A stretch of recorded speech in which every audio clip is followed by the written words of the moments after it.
नमस्कार दोस्तों, स्वागत है आपका शिवराज विजय की इस कक्षा में।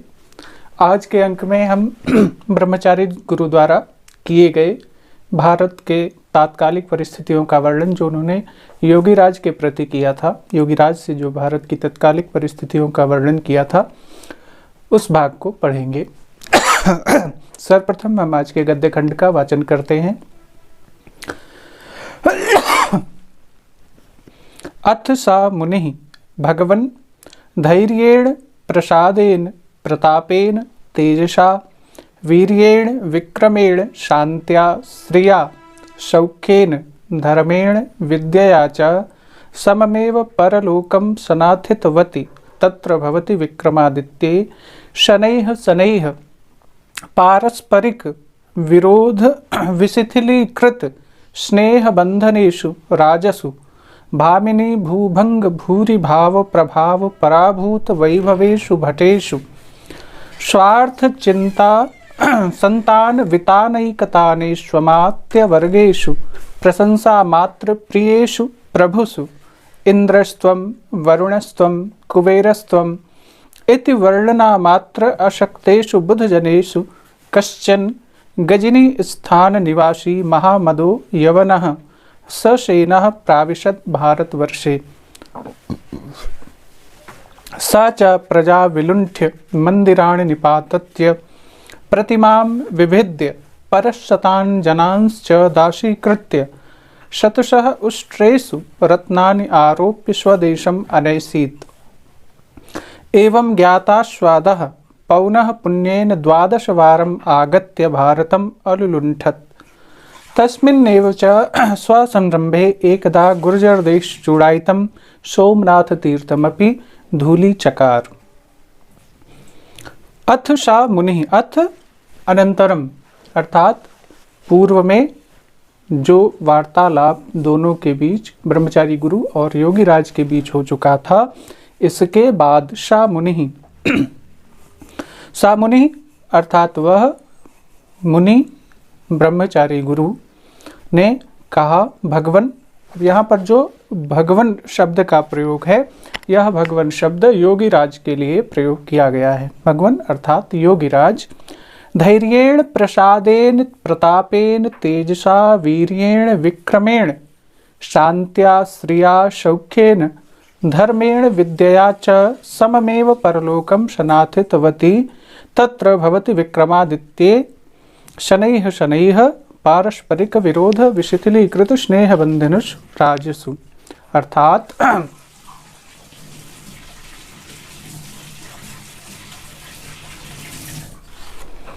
धैर्येण धैर्य, प्रसादेन प्रसादेन अर्थात प्रसन्नतया प्रसन्नता या खुशी, प्रतापेन पराक्रम, तेजसा तेजत्व, वीर्येण वीरता, विक्रम विक्रमेण शांत्या शांति, श्रिया अर्थात समृद्धता, सौख्येन संपन्नता, धर्मेण विद्या च धर्म अर्थात शास्त्रोक्त अनुष्ठानादि कर्म, विद्या अर्थात ज्ञान, च सममेव और विद्या, इन सब के साथ ही परलोकम सनाथितवती तत्र भवति विक्रमादित्य, इन सबके साथ परलोकम परलोक को, देवलोक को, सनाथितवती अर्थात गते सती, विक्रमादित्य के साथ ही इस भारत भूमि से या राजाओं के मध्य से धैर्य, प्रसाद, प्रताप, तेज, वीर, विक्रम, शांति, श्री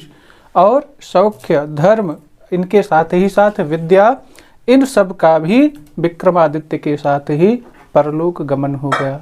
अर्थात आने वाले जो राजा थे विक्रमादित्य के बाद, उनके बीच यह सारी विद्याएं नहीं रह गईं। शनैः शनैः, जब यह सारी विद्याएं नहीं थी तब फिर क्या हुआ? शनैः शनैः धीरे धीरे पारस्परिक विरोध विशिथिलीकृत स्नेह बंधनेषु राजसु, पारस्परिक जो विरोध था राजाओं का, एक दूसरे के प्रति जो द्वेष भावना थी, इसने उन राजाओं के परस्पर स्नेह के बंधनों को ढीला कर दिया। अर्थात एक दूसरे के प्रति उस प्रकार का प्रेम संबंध, मैत्री संबंध राजाओं में नहीं रह गया। और भामिनी भूभंग भूरिभाव पराभव प्रभाव पराभूत वैभवेषु भटेषु, कामिनियों के कटाक्षपात के प्रबल प्रभाव के कारण भामिनी भूभंग भूरिभाव, भामिनी विलासिनी, भूभंग कटाक्षपात, भूरिभाव तीव्रतम प्रभाव, पराभूत इसके प्रभाव से पराभूत हो गया, पराजित हो गया क्या, वैभवेषु भटेषु, जो योद्धाओं का, जो वीरों का वैभव था अर्थात वीरत्व, और स्वार्थ चिंता संतान वितानैकताने स्वमात्येषु वर्गेषु, वीरों का वीरत्व विलासिनियों के कारण नष्ट हो गया, और जो मंत्रीगण थे, जो अमात्य वर्ग था, वह केवल अपने ही स्वार्थ की चिंता में लिप्त हो गए। अपने स्वार्थ चिंता, संतान के मेरे बाद मेरा ही पुत्र राजा बने, इसकी मेरा ही पुत्र मेरे स्थान को प्राप्त करे, इस चिंता में अमात्य वर्ग पड़ गए। और प्रशंसा मात्र प्रियेषु प्रभुषु, राजागण कैसे हो गए, जो केवल प्रशंसा मात्र सुनने के इच्छा रखने वाले थे, जिनको प्रशंसा मात्र सुनना ही प्रिय लगता था। ऐसे राजाओं को इंद्रस्त्वम वरुणस्त्वम कुबेरस्त्वम, हे महाराज आप ही इंद्र हैं, आप ही वरुण हैं, आप ही कुबेर हैं, इस प्रकार के कपटपूर्ण स्थितियों को सुनाते हुए वर्णना मात्र शक्तेषु बुद्ध जनेषु, जो विद्ध जन थे, जो विद्वान थे, जिनको उनका मार्गदर्शन करना चाहिए था राजाओं का, ऐसे जो विद्वान बुद्धिमान जन थे, वह केवल इसी का वर्णन करते हुए रहते थे, इसी का वर्णन करने में लग गए कि महाराज आप तो महापराक्रमी हैं, आप इंद्र के समान पराक्रमी हैं, आप वरुण के समान हैं, आप कुबेर हैं। तो जब इस प्रकार से स्तुति करें, सुनाई सुनाई वाली स्थिति आ गई, उस समय गजनी स्थान निवासी महामदो यवनः ससेनः प्राविशत भारते वर्षे, ऐसे समय में जब देश हमारा राजनैतिक उथल पुथल और पारस्परिक विरोधाभासी राजाओं के हाथों में फंसा हुआ था, ऐसे समय में गजनी का निवासी, गजनी देश का निवास करने वाला कोई महामद, अर्थात जिसको हम लोग इतिहास में महमूद गजनवी के नाम से जानते हैं, ऐसे महामद यवन ससेनः प्राविशत भारते वर्षे, उस महामद गजनवी का, यवन का सेना के सहित इस भारत भूमि पर प्रवेश हुआ, अर्थात वह इस देश पर आक्रमण करने के लिए आया। स च प्रजां विलुण्ठ्य मंदिराणि निपात्य प्रतिमां विभिद्य परस्तान् जनांश्च दासीकृत्य शतशः उष्ट्रेषु रत्नानि आरोप्य स्वदेशम अनैषीत्। और उसने क्या किया, प्रजां विलुण्ठ्य, प्रजा को लूटा, मंदिराणि निपात्य, जो मंदिर थे, गगनचुंबी मंदिरों के शिखर थे जिन पर धर्म ध्वजा लहराया करती थी, ऐसे मंदिरों को निपात्य, तोड़ दिया, खंडित कर दिया। प्रतिमां विभिद्य, प्रतिमाओं को, देव मूर्तियों को तोड़ डाला। और परस्तान् जनांश्च दासीकृत्य, सैकड़ों लोगों को दास बना करके।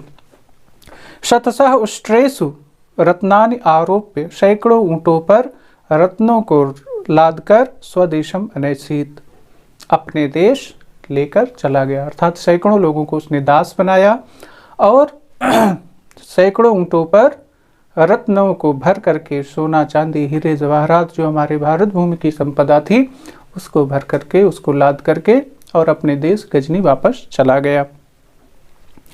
एवं ज्ञाता स्वादः पौनः पुण्येन द्वादशवारम आगत्य भारतम अलुलुण्ठत। और कहा जाता है ना, जब एक बार शेर के मुंह खून लग जाए तो फिर वह शिकार करना नहीं छोड़ता।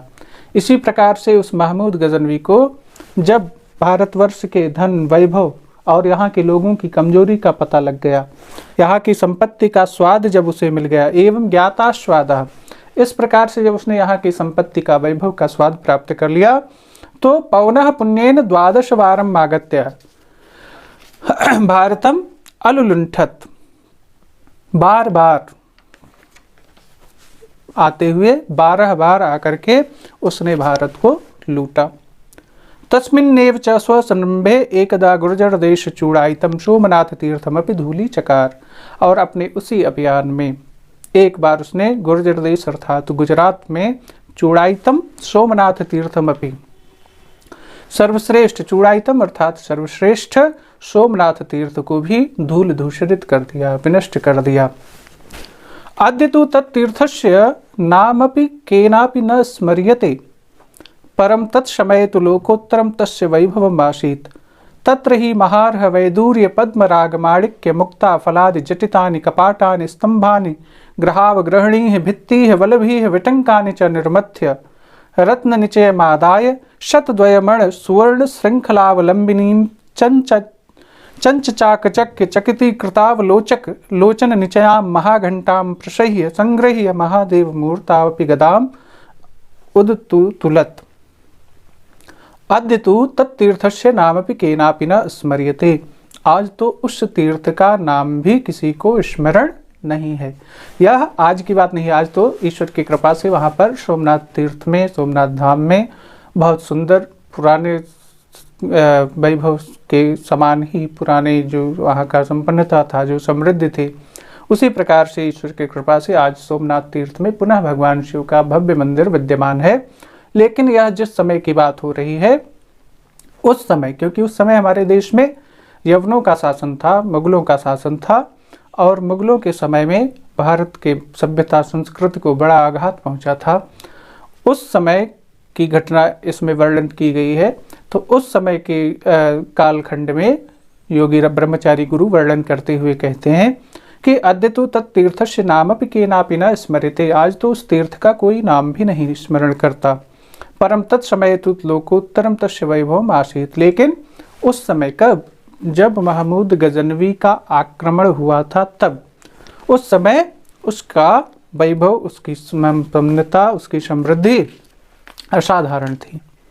तत्र ही महार्ह वैदूर्य पद्मराग माणिक्य मुक्ता फलादि जटितानि कपाटानि, अर्थात वहाँ जो है अत्यंत मूल्यवान वैदूर्य, पद्मराग आदि मणियों तथा मुक्ता फल से जड़े हुए किवाड़, दीवार, कपाटानि अर्थात किवाड़, स्तंभान ग्रहावग्रहिणी, स्तंभान जो स्तंभ जैसे आजकल वो होता है पिलर, उसी प्रकार से खंभे जो थे, उन खंभों में भी, बल्लभियों में भी, भित्तियों, दीवारों में, इन सब में रत्न जड़े हुए थे। पद्मराग, वैदूर्य, कीमती रत्न मणियां लगी हुई थी। इन सभी मणियों को विटंकानि चा निर्मत, इनको तोड़ करके रत्न निचय मादाय, उनमें से रत्न को लेकर के शतद्वय मण सुवर्ण श्रृंखलावलंबिनी चंचाक चक चकती कृतावलोचक लोचन निचया महाघंटाम प्रसह्य संग्रह्य। और इतना ही नहीं, 200 मन सोने के जंजीर से लटकने वाली, जो वहाँ की घंटा था जिसको बजाया जाता था, वह जिस जंजीर से बंधा हुआ था वह जंजीर भी सोने की थी, और थोड़े सोने की नहीं थी, 200 मन सोने की थी। और जो उसको देखता था, अपनी चमक से देखने वाले नेत्रों को चकित करने वाली, चकिती कृताव लोचक लोचन निचयाम, जो उस महाघंटा को देखता था उसके आँखों को उसके चमक, उसकी आभा चकित कर देती थी। ऐसी महाघंटा को प्रसह्य संग्रह्य, यानी प्रसह्य जबरदस्ती बलपूर्वक संग्रह्य ले करके, और उसके बाद महादेव मूर्तावपि गदाम उदतु तुलत, महादेव की मूर्ति पर भी उसने मूर्ति को भंग करने के लिए उस पर भी गदा उठाई। इसके बाद अथ वीर गृहीतम अखिलम वित्तम पराजिता आर्यसेनाः वंदीकृताः वयं संचितम अमलम यशः इतोपि न साम्यति ते क्रोधः चेद अस्मान् ताड़े मारे छिन्धि भिन्धि पातय मज्जय खंडय कर्तय ज्वालय किंतु त्यज इमाम किंचित करीम जनाम महादेव प्रतिमाम यद्देवं न स्वीकरोषि तद्ग्रहणात् स्मत्ते अन्यदपि सुवर्णकोटिद्वयम् त्रायस्वमेनां भगवन् मूर्तिं प्राक्षीः इति साम्रेडं कथयत्सु रुदत्सु पतत्सु विलुण्ठत्सु प्रणमत्सु च पूजक वर्गेषु नाहं मूर्ति विक्रीडामि किंतु भिनद्मि इति संगर्ज्य जनतायाः हाहाकार कलकलम् आकर्णयन् घोर गदया मूर्तिम् अतुत्रुटत्। गदापातशमकालमेव च अनेकार्बुद पद्म मुद्रा मूल्यानि रत्नानि मूर्तिमध्याद् उच्छलितानि परितो अवाकीरयन्त। स च दग्धमुखाः तानि मूर्तिखण्डान् च क्रमेलक पृष्ठे स्वारोप्य सिन्धुनदम् उत्तीर्य स्वकीयां विजयध्वजिनीं गजनीं नाम राजधानीं प्राविशत्। इसके बाद अथ वीर गृहीतम अखिलम वित्तम। इसके बाद जो वहाँ के पुजारी गण थे उन्होंने कहा कि हे वीर, तुमने अखिलम वित्तम गृहीतम अर्थात संपूर्ण धन को ले लिया। पराजिता आर्यसेना, आर्यसेना पराजित हो गई। बंदी कृता वयम, हम लोगों को तुमने बंदी बना लिया है। संचितम अमलम यशः, और निर्मल यश को अर्थात विजय यश को, कीर्ति को प्राप्त कर लिया है। इतोपि न शाम्यति ते क्रोधा, अगर इतने से भी तुम्हारा क्रोध शांत नहीं होता है तो अस्मान ताड़े, हमें मारिए, मारे, पीटिए, मारिए, छिंद भिंद, काट डालिए, टुकड़े टुकड़े कर दीजिए, पाते गिराइए, मज्जय खंडय करते ज्वालय, करते कर्तनम कुरु, खंडय खंडम खंडम कुरु, खंडम खंडम कुरु, मज्जय निमज्जय समुद्रे अर्थात डुबो दीजिए, ज्वालय अग्नौ प्रज्वालय अर्थात आग में जला दीजिए। किंतु त्यज इमाम किंचित करीम जड़ाम महादेव प्रतिमाम, लेकिन इस जड़ महादेव की मूर्ति को छोड़ दीजिए, अर्थात इसका परित्याग कर दीजिए, इसको कुछ मत कीजिए, महादेव की प्रतिमा को आप छोड़ दीजिए। यद एवं न स्वीकरोषि, यदि आप यह नहीं स्वीकार करते हैं, तद ग्रहण अस्मत्ते अन्यदपि स्वर्ण कोटि द्वयम, यदि आप यह नहीं स्वीकार करते हैं, इसको ऐसे नहीं छोड़ना चाहते हैं, तो ग्रहण ले लीजिए अस्मत्ते, हम लोगों से, अन्यदपि इसके अतिरिक्त भी, स्वर्ण कोटि द्वयम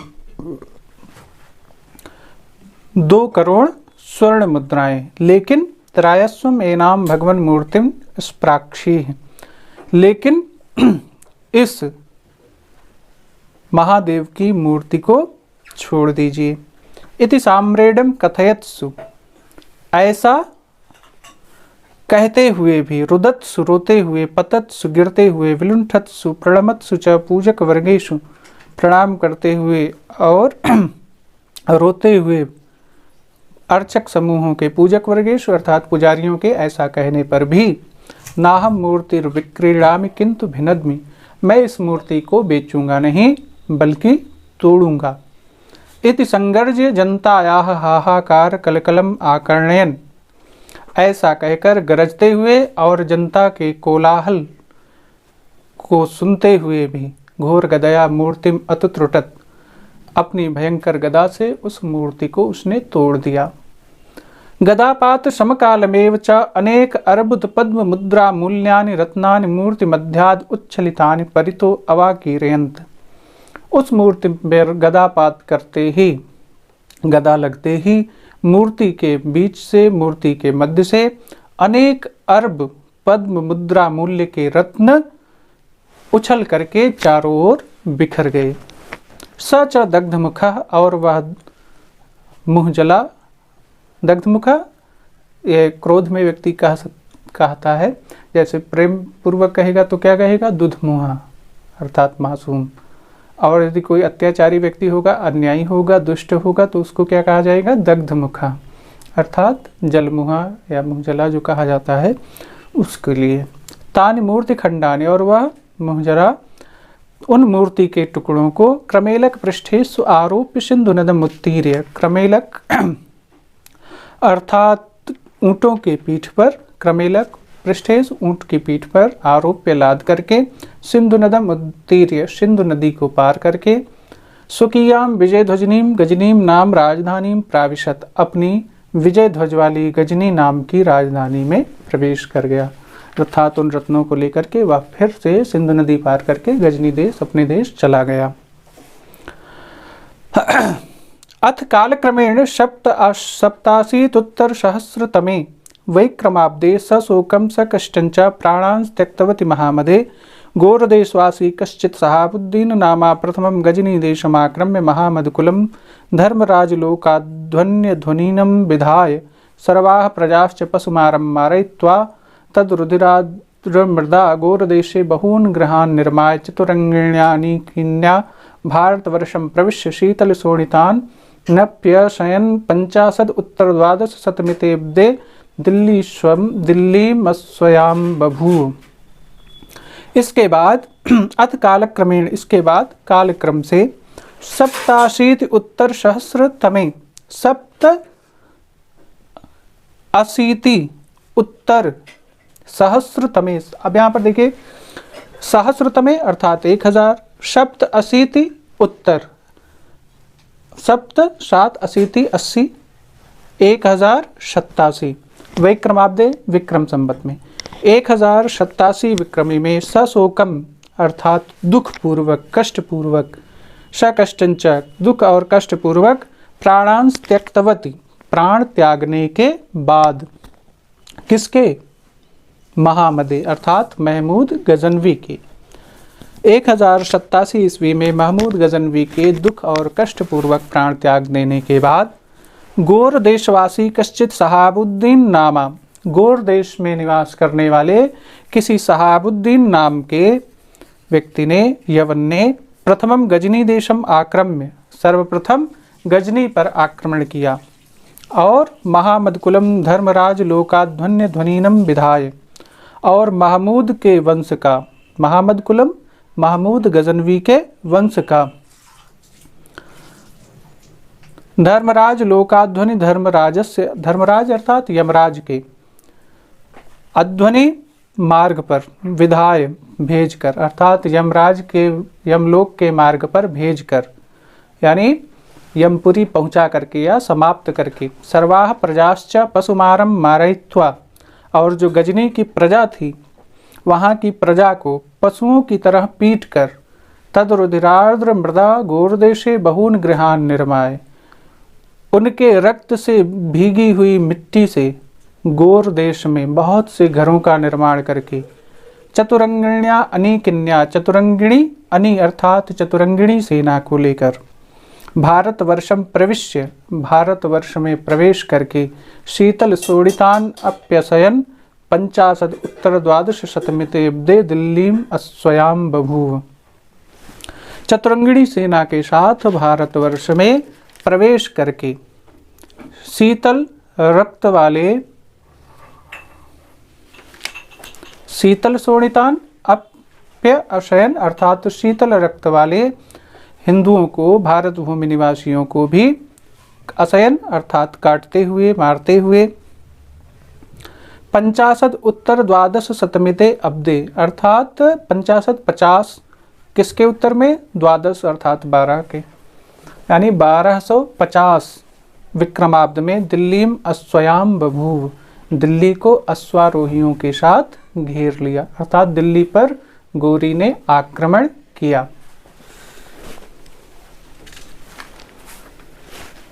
ततो दिल्लीश्वरम पृथ्वीराजम कान्यकुब्जेश्वरम जयचंद्रम च पारस्परिक विरोध ज्वर ग्रस्तम विस्मृत राजनीति भारतवर्ष दुर्भाग्यायमाण कमाणम आकलये अनायासेनोभावपि विशस्य वाराणसी पर्यंतम खंडल मखंडल कंटकम अकीटकिट्टम महारत्नमिव महाराज्यम अंगीचकार, तेन वाराणस्यामपि बहवो अस्थिगिरयः प्रचिताः, रिंग तरंग भंगा गंगा पिशोणित शोणा शोणीकृता, परस्सहस्राणि च देव मंदिराणि भूमिशात्कृतानि, स एव प्रधान्येन भारते यवन राज्यांकुरारोपको अभूत्, तस्यैव च कश्चित् क्रेतदासा कुतुबुद्दीन नामा प्रथम भारत सम्राट संजातः। और जब उसने 1250 ईस्वी में शहाबुद्दीन गौरी ने पहले गजनी देश से जो आया था उसका नाम था महमूद गजनवी, और गजनी का ही एक कह सकते हैं कि पड़ोसी राज्य जो था वो था गोर देश। गोर और गजनी दोनों आपस में लड़ते रहते थे।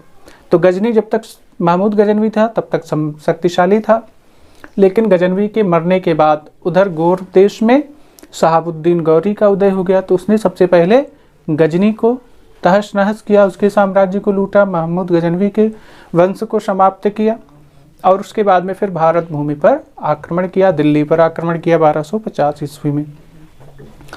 संयोग से दिल्ली में उस समय क्या था?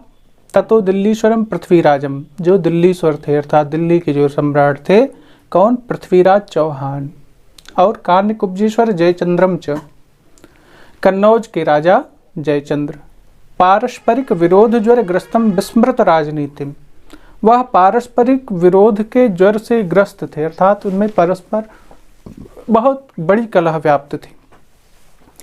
और इन्होंने अपनी इस कलह के कारण राजनीति को भुला दिया।